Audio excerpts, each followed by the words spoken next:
Merhaba arkadaşlar, kanalımıza hoş geldiniz. Bugün sizler için Hande Erçel'den yepyeni haberler hazırladım. Hande Erçel son dönemde hem kariyeri hem de hakkında çıkan gelişmelerle magazin gündeminin en çok konuşulan isimlerinden biri haline geldi. Özellikle İstanbul'da yürütülen geniş çaplı soruşturma kapsamında adının geçmesi oyuncuyu bir anda kamuoyunun odağına taşıdı.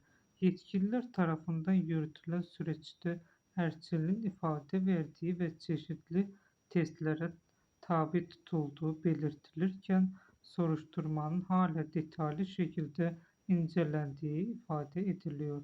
Söz konusu gelişmelerin ardından ünlü oyuncunun test sonuçlarına dair farklı iddialar ortaya atıldı.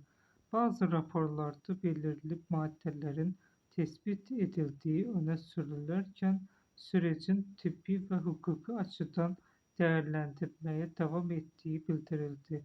Tüm bu tartışmalar sürerken Hande Erçel'in daha önce katıldığı uluslararası etkinlikler ve projeler de yeniden gündeme geldi.